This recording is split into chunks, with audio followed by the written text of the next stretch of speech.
Michael Barnes here, board certified psychiatrist. This one's for the enthusiasts and the medical students and the residents alike. We're going to go over 3 different disorders and the nuanced differences between them: bipolar disorder, schizoaffective disorder, and major depression with psychotic features. Let's go. So the way this came up is we were talking to the medical students, and this was choice A, B, and C on their exams. And it got me remembering that when I was taking my exams, these were always choices on the test. So here we go. On the exams for the med students, this is going to be choice A, this is going to be choice B, this is going to be choice C, and obviously there's going to be more choices. Bipolar with psychotic features, schizoaffective disorder, and major depression. I want to start by drawing a line like this. And this line represents somebody who's not depressed and not manic.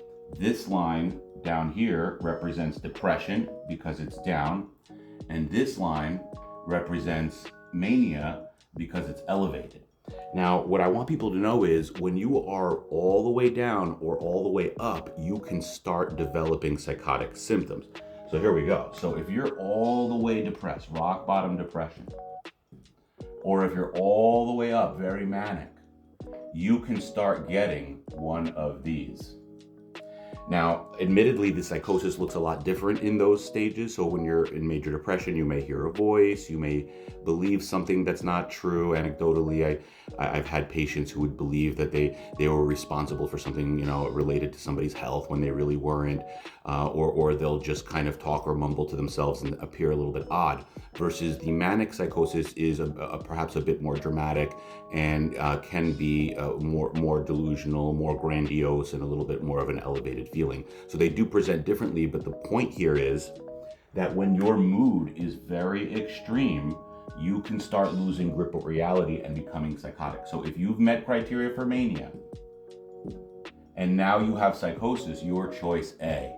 So you have to have met criteria for mania, and because of the mania, you have psychosis. Okay. Now, if you've met criteria for major depression and also had psychotic features, even paranoia or similar, then your choice would be choice C. Now, here's where people get tripped up, which is schizoaffective disorder.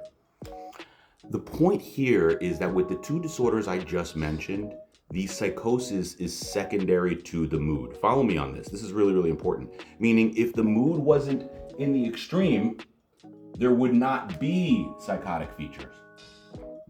And if you treat the mood and you bring the mood back here, the psychosis should go away with it.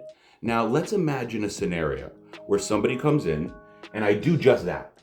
They have one of these 2, or let's say the mania with the psychosis, and I treat their mood, and their mood gets better. Let's say it comes back to baseline, but the psychosis stays. If the mood resolves and the psychosis stays, that's schizoaffective disorder, ladies and gentlemen. And that's the only time you pick B. I believe that the timeline is 6 weeks, which is perhaps a bit controversial, but for the exams, then you have to look for that time period.